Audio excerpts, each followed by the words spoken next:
Hello students, welcome to my channel. Hope you all are doing well. So students, इस video में हम अपना topic start कर रहे हैं, that is viscosity. What is viscosity? Next topic is viscosity. What is viscosity? Students, जो viscosity इस word का मीनिंग क्या है? It is a opposing force. It is a opposing force. Simple meaning students इसका क्या है? ये एक अपोजिंग फोर्स है। जैसे जैसे हम चलते हैं, हम वॉक करते हैं ग्राउंड पर, ग्राउंड सरफेस पर हम वॉक करते हैं, तो जब हम चलते हैं तो हमारा जो फिट है वो पीछे की तरफ जाते हैं, मतलब जो हमारे फिट है वो पीछे की तरफ जाते हैं। तो किसकी वजह से हम अपने ग्राउंड सरफेस पर वॉक कर पाते हैं? Due to frictional force. अगर फ्रिक्शनल फोर्स ना हो, फ्रिक्शनल फोर्स भी कैसा फोर्स है? अपोजिंग फोर्स, जिसको हम हिंदी में बोलते हैं घर्षण। अगर वो फ्रिक्शनल फोर्स ना हो तो हम स्लिप हो जाएं। जैसे हमारे जब हम चलते हैं तो हमारे जो फिट है वो बैकवर्ड डायरेक्शन में जाते हैं, और जो हमारा फ्रिक्शनल फोर्स होता है वो फॉरवर्ड डायरेक्शन में। क्योंकि अपोजिंग फोर्स क्या होता है? जो अपोजिट डायरेक्शन में अप्लाई होता है। जब हम चलते हैं तो हमारे फिट बैकवर्ड डायरेक्शन में, और जो opposing force that is frictional force जो है वो फॉरवर्ड डायरेक्शन में, जिसकी वजह से हम स्लिप नहीं हो पाते। तो ऐसा ही वो भी कैसा फोर्स है? फ्रिक्शनल फोर्स भी अपोजिंग फोर्स। तो ऐसा ही जो विस्कोसिटी है, ये एक प्रॉपर्टी होती है किसी भी फ्लूइड की। अब ये जो फ्लूइड है, ये जो फ्लूइड वर्ड है, ये क्या है? फ्लूइड क्या होता है? Matter, the matter which can flow. अब मैटर कितने टाइप्स के? मैंने लास्ट क्लास में भी बताया था, matter, solid, liquid, gas and plasma. But viscosity is the property of fluid. अब फ्लूइड क्या होता है? The matter which can flow, कि ऐसा मैटर जो फ्लो कर सकता है। अब फ्लो कौन कौन सा मैटर कर सकता है? Liquid and gases. तो विस्कोसिटी किसकी प्रॉपर्टी है? फ्लूइड की, लिक्विड एंड गैसेस की एक प्रॉपर्टी है, जो क्या करती है? एक अपोजिंग फोर्स की ही टाइप है ये। जैसे मैंने फ्रिक्शनल फोर्स बताया, फ्रिक्शनल फोर्स भी क्या है? एक अपोजिंग फोर्स है। तो विस्कोसिटी भी एक फ्लूइड की प्रॉपर्टी है जो अपोज करती है फ्लूइड के मोशन को। जैसे ही फ्लूइड मूव करता है, उसके मोशन में जो अपोज करता है, कौन करता है? विस्कोसिटी। ठीक है, जैसे फ्रिक्शनल फोर्स के बारे में बताया मैंने, एक अपोजिंग फोर्स है, तो विस्कोसिटी भी एक क्या है? अपोजिंग। जो रेजिस्टेंस, जैसे रेजिस्टेंस क्या होता है? सर्किट में करंट के फ्लो को कंट्रोल कौन करता है? रेजिस्ट कौन करता है? रेजिस्टेंस। तो एक टाइप का वो भी क्या है? एक रेजिस्टिव फोर्स है। तो इसी टाइप से विस्कोसिटी भी क्या है? एक प्रॉपर्टी है किसी भी फ्लूइड की, जो फ्लूइड के मोशन का अपोज करती है, उसको बोलते हैं हम विस्कोसिटी। तो इसकी डेफिनेशन क्या है? The property of liquid due to which it opposes the relative motion between different layers is called viscosity. The property of liquid, ये किसकी प्रॉपर्टी है? लिक्विड की भी प्रॉपर्टी हो सकती है, गैसेस की भी, क्योंकि जो विस्कोसिटी वो किसकी प्रॉपर्टी है? फ्लूइड की प्रॉपर्टी है, और फ्लूइड में लिक्विड भी आते हैं और गैस भी। ठीक है, तो द प्रॉपर्टी ऑफ लिक्विड और गैसेस ड्यू टू विच, जिसकी वजह से, ये एक ऐसी प्रॉपर्टी है जिसकी वजह से it opposes the relative motion, मतलब क्या करती है? अपोज करती है relative motion between different layers is called viscosity. जैसे कोई फ्लूइड है, लाइक हमारे पास कोई मतलब शहद ले लिया हमने, तो डिफरेंट लेयर होंगी ना शहद की भी, पानी की भी डिफरेंट लेयर। जैसे रिवर में अगर नदी है कोई हमारी, तो उसमें पानी अगर फ्लो कर रहा है तो उसकी डिफरेंट लेयर होगी। एक तो जो ग्राउंड सरफेस पे है, फिर ऊपर जाते जाएंगे तो डिफरेंट काफी लेयर्स होती है ना। जो हमारा नदी में पानी फ्लो करता है उसमें भी काफी लेयर्स होती हैं। तो ऐसे ही इसने बोला है बिटवीन डिफरेंट लेयर्स। और मॉलिक्यूल्स क्या होंगे? सेम होंगे। जैसे वाटर के मॉलिक्यूल्स, अगर कंप्लीट नदी है जो हमारी रिवर है, उसमें कंप्लीट जो है तो वाटर मॉलिक्यूल्स ही होंगे। ऐसे जैसे हनी है, शहद है, तो उसमें भी सेम ही मॉलिक्यूल्स होंगे।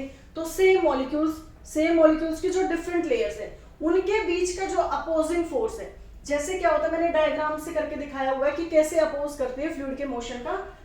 Relative motion between different layers is called viscosity.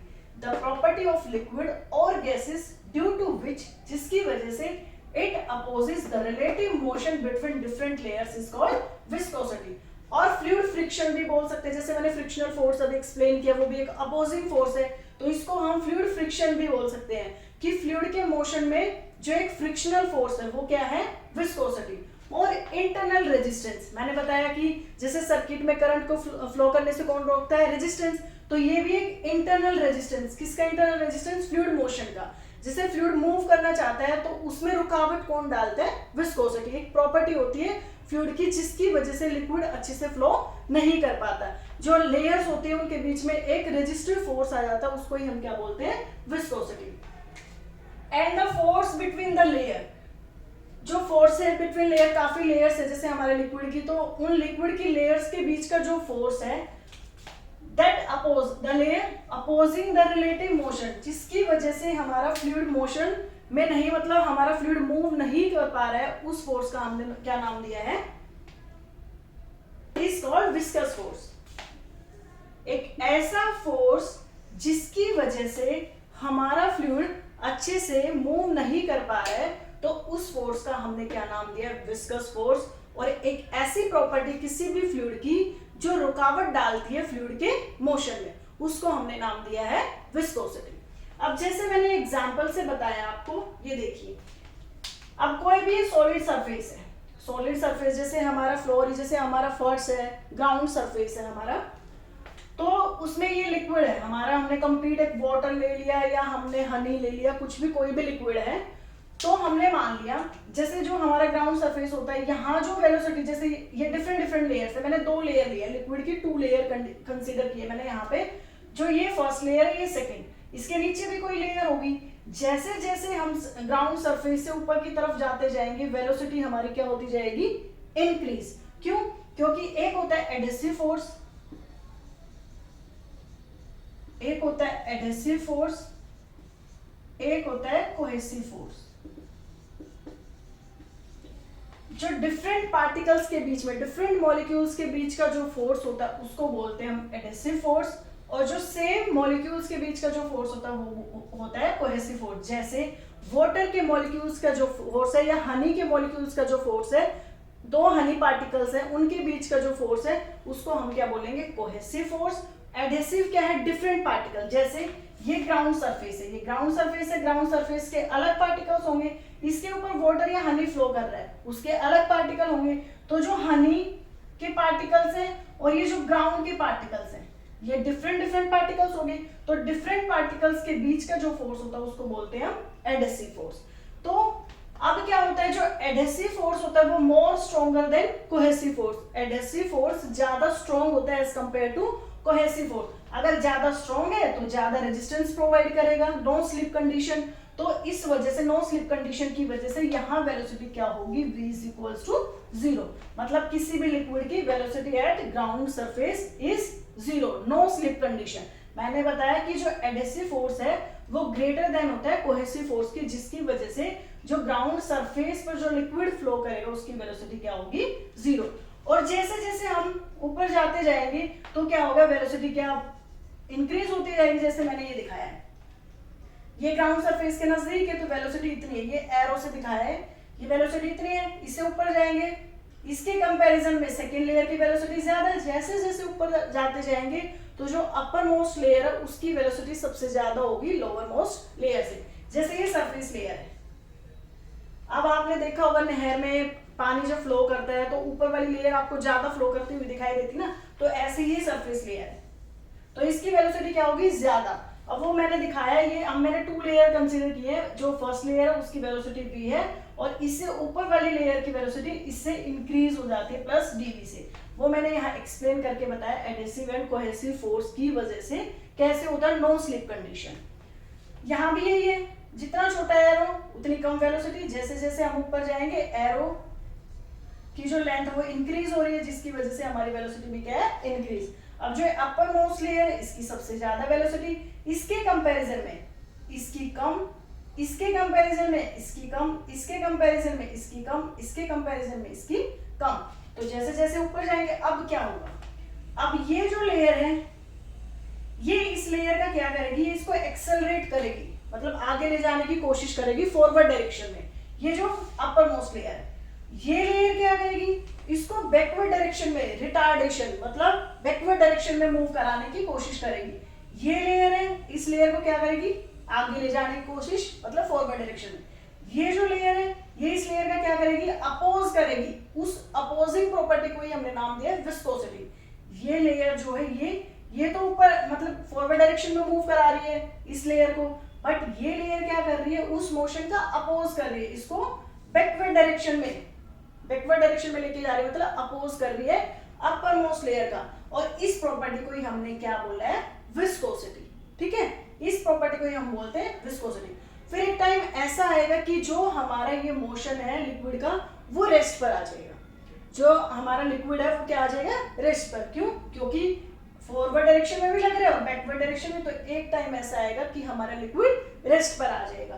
तो ये अपोजिंग प्रॉपर्टी ही क्या होती है, विस्कोसिटी। सिंपल।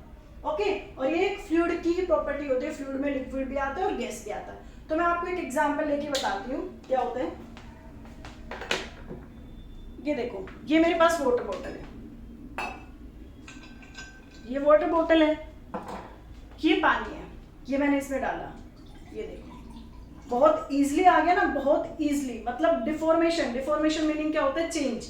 मतलब इसकी शेप, पानी क्या है, लिक्विड क्या है, जिस भी हम कंटेनर में डालते हैं उसी की शेप ले लेता है। जैसे मैंने पानी इसमें डाला तो ग्लास की शेप ले ली, तो इसकी विस्कोसिटी कम है, क्योंकि इसमें कोई भी वो नहीं हो रहा है कि अपोज नहीं कर रहा है। इसकी विस्कोसिटी मैं डिफरेंस से बता रही हूँ कि मेरे पास एक हनी है और एक वाटर है, तो किसकी विस्कोसिटी ज्यादा है। विस्कोसिटी क्या है, अपोजिंग प्रॉपर्टी।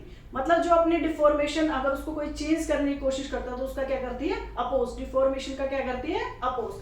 तो वाटर मैंने इसमें डाला, कोई अपोजिंग फोर्स नहीं हुआ। ठीक है, इसमें डाल दीजिए तो इसकी शेप ले लेगा, ये देखो फ्लो कर रहा है। ठीक है, इजिली फ्लो कर रहा है। डिफॉर्मेशन करने से इसमें कोई भी मतलब ज्यादा अपोजिंग प्रॉपर्टी नहीं है। अगर ऐसे ही, ठीक है,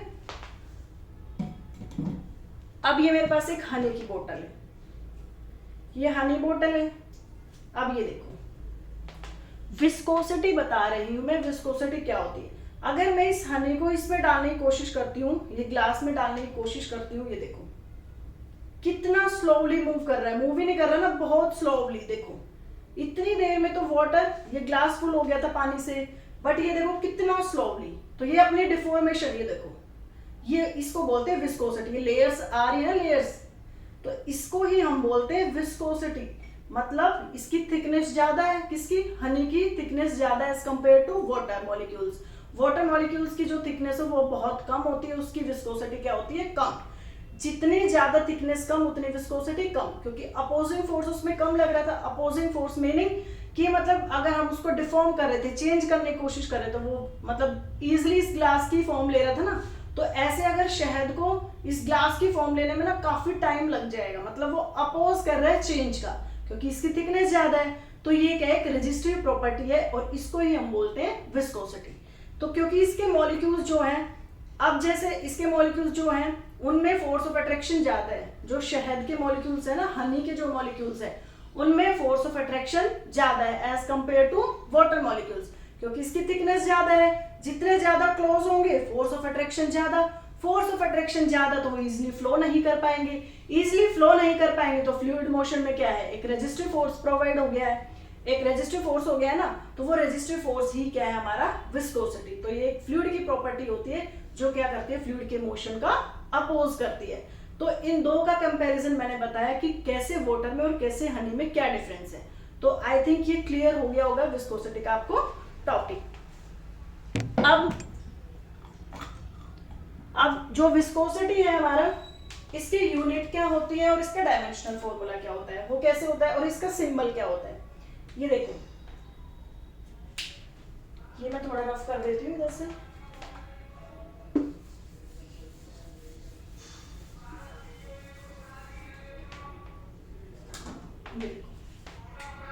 अब ये जो पर्टिकुलर लेयर है, डिफरेंट लेयर्स है, उनका कुछ एरिया भी होगा। मान लिया हमने जो ये लेयर है उसका एरिया क्या है, ए। तो जो अकॉर्डिंग टू न्यूटन,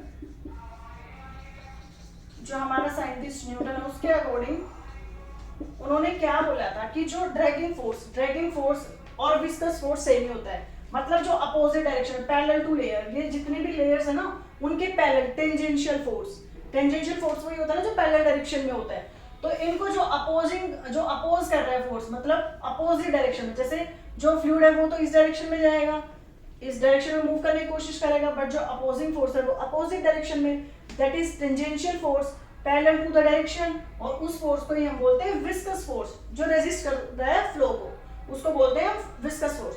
वो जो फोर्स है वो किसके डायरेक्टली प्रोपोर्शनल होगा, area of the layer, area of the layer, ठीक है। उसके बाद and directly proportional to dv by dx। ये dv बाय dx क्या है, ये देखो v वेलोसिटी, जैसे जैसे हम ऊपर जा रहे हैं वेलोसिटी क्या हो रही है, इंक्रीज हो रही है। अपर मोस्ट लेयर की क्या है, v प्लस dv। अब हमने लिया था कि जो फर्स्ट लेयर है उसकी हमने let us consider the distance between ground and the first layer is x, हमने कंसीडर किया है ये कि x है।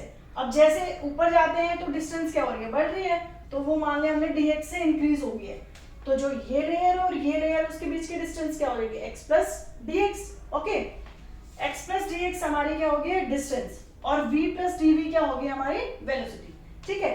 तो ये क्या है, dv by dx velocity gradient, that means change of velocity with respect to distance, कि वेलोसिटी डिस्टेंस के साथ कैसे चेंज हो रही है। तो मैंने कैसे बताया वेलोसिटी कैसे चेंज हो रही है, जैसे जैसे डिस्टेंस इंक्रीज हो रही है वेलोसिटी भी वैसे वैसे इंक्रीज हो रही है, क्योंकि बताया अपर मोस्ट लेयर की वेलोसिटी ज्यादा है एज कंपेयर टू जो इससे नीचे की लेयर है।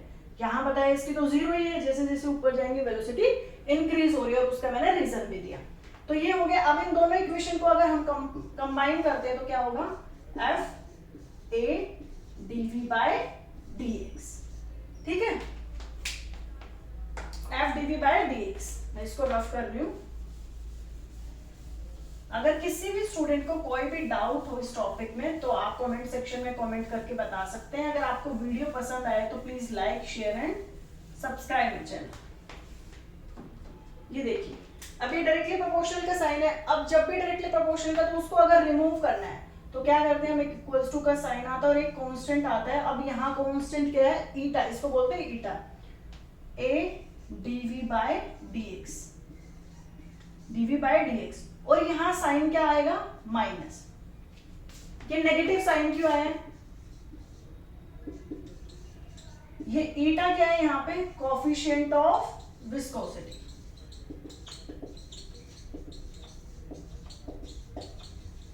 कोफिशिएंट ऑफ विस्कोसिटी, मतलब ये कोफिशिएंट ऑफ विस्कोसिटी ही क्या है, विस्कोसिटी, जो विस्कोसिटी की जो हमने बताया ना विस्कोसिटी, तो विस्कोसिटी ही क्या है, कोफिशिएंट ऑफ विस्कोसिटी।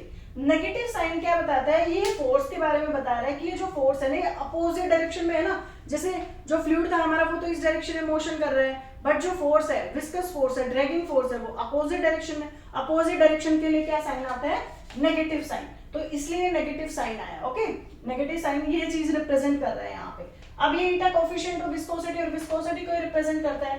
अब हम क्या करते हैं, मान लिया जो हमारी लेयर थी, हम कंसीडर कर लेते हैं लेयर का जो एरिया है वो 1 मीटर स्क्वायर, हम एसआई यूनिट में ले रहे हैं। 1 मीटर स्क्वायर हमने कंसीडर कर लिया है, जो फ्लूइड लेयर थी उसका क्या है, 1 मीटर स्क्वायर। अब v क्या है, वेलोसिटी, इसका क्या होता है 1 मीटर पर सेकेंड, इसकी यूनिट 1 मीटर पर सेकेंड। dx क्या है, डिस्टेंस, अब डिस्टेंस की यूनिट क्या होती है, मीटर, डिस्टेंस की यूनिट क्या होगी, मीटर। अगर यहाँ से हम विस्कोसिटी की वैल्यू फाइंड आउट करते हैं, विस्कोसिटी की यूनिट फाइंड आउट करते हैं, तो कैसे करेंगे, ये देखो, ये हो गया है, यहां से ईटा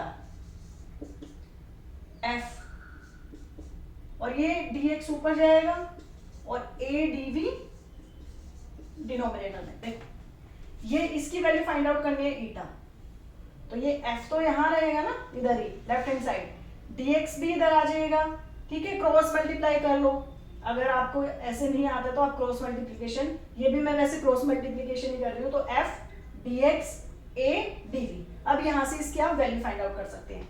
तो न्यूमेरिकली में आप ये साइन भी हटा सकते हो। वैसे यहाँ दिखाना चाह रहा है कि मतलब फ्लूइड कैसे अपोज कर रहा है, जो फ्लूइड मोशन है वो फॉरवर्ड डायरेक्शन में और जो फोर्स है वो अपोजिट डायरेक्शन में, इसलिए नेगेटिव साइन आया। तो आप रिमूव भी कर सकते हैं अगर आप यूनिट्स फाइंड आउट कर रहे हैं। अब जो ऐसा यूनिट होती है फोर्स की, क्या होती है, newton, dx distance metre, area metre square, और dv मीटर पर सेकेंड, यही होता है, ठीक है। अब क्या करना है, ये देखो 1 मीटर से एक वैल्यू चली जाएगी, क्या हो जाएगा हमारा न्यूटन, यहाँ 1 मीटर ये 1 मीटर ये, तो मीटर स्क्वायर, ये सेकंड नीचे तो रेसिप्रोकल करेंगे तो ऊपर, न्यूटन सेकंड पर metre square is SI unit of viscosity.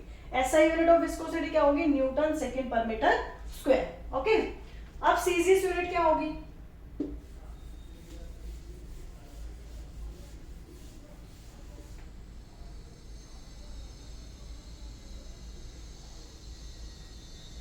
Area metre square, metre पर सेकेंड, मीटर से मीटर कैंसिल, न्यूटन। ओके, अब सीजीएस यूनिट, सीजीएस में क्या हो जाता है, न्यूटन की जगह क्या आ जाएगा, dyne, second as it is, and metre square की जगह क्या आ जाएगा, सेंटीमीटर स्क्वायर। और पॉइस भी बोल सकते हैं आप, पॉइस भी लिख सकते हैं आप, CGS unit of viscosity. Okay, अब डायमेंशनल फॉर्मूले की बात आती है। डायमेंशनल फॉर्मूला क्या होगा,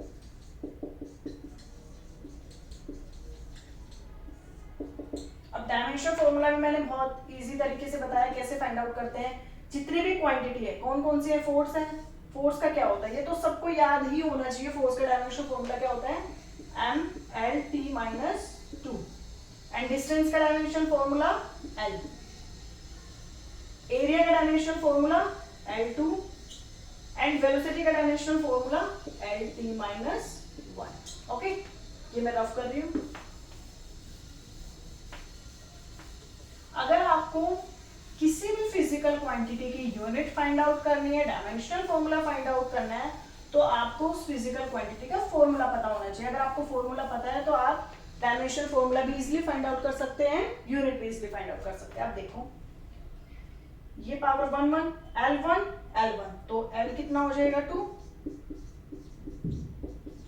ओके, L2 L1, तो यहां कितना हो जाएगा L की value 3 power and T minus 1, 2 + 1 3, 1 + 1 2।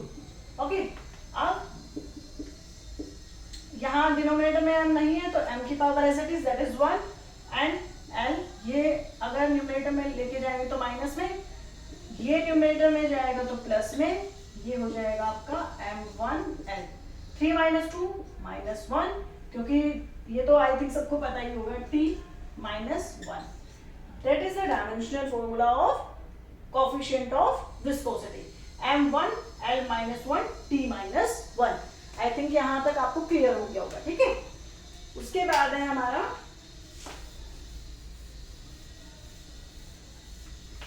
effect of temperature on viscosity, effect of temperature on viscosity। Temperature का क्या इफेक्ट हो सकता है विस्कोसिटी पर, effect of temperature on viscosity. I think अब आप इजी तरीके से आप ही बता सकते हैं कि टेम्परेचर का क्या इफेक्ट होता है।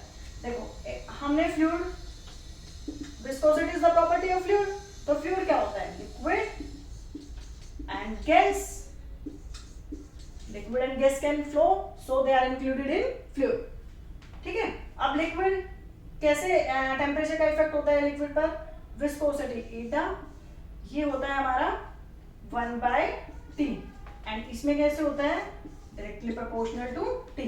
दैट मीन्स, इसका मीनिंग क्या है, जैसे आप टेम्परेचर इंक्रीज करोगे, इनवर्सली प्रोपोर्शन में क्या होता है, जैसे आप टेम्परेचर इंक्रीज करोगे विस्कोसिटी क्या हो जाएगी आपकी, डिक्रीज।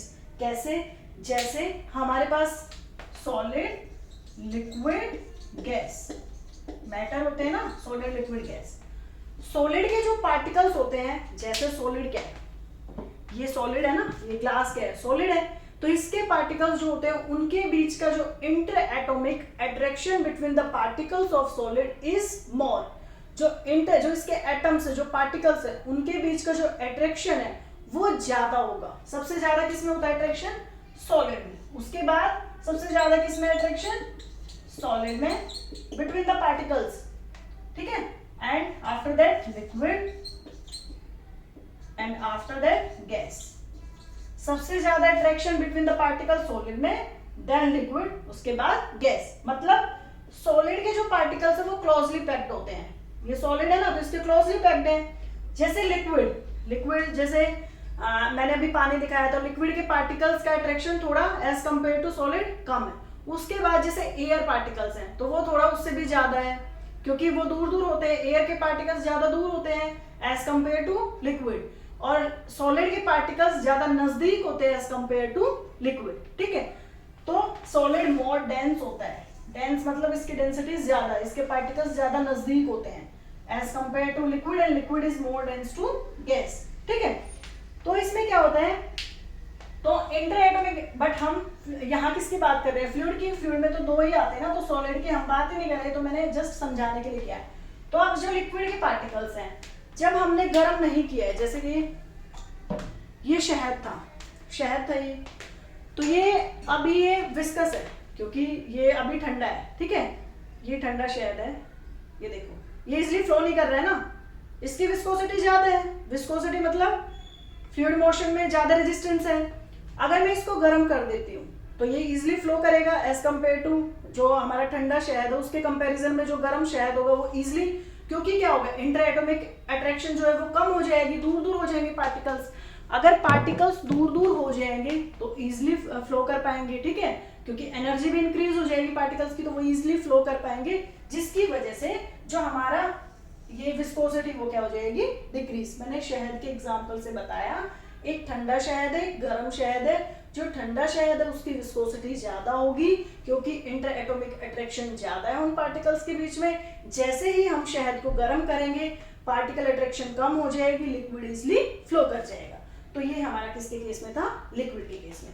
बट गैसेस के केस में क्या होता है, जैसे ही टेम्परेचर इंक्रीज करते हैं विस्कोसिटी क्या हो जाते हैं, इंक्रीज, क्योंकि डायरेक्टली प्रोपोर्शनल का relation, temperature increase viscosity increase. क्यों, क्योंकि गैसेस के particle already as compare to liquid थोड़े दूर दूर होते हैं।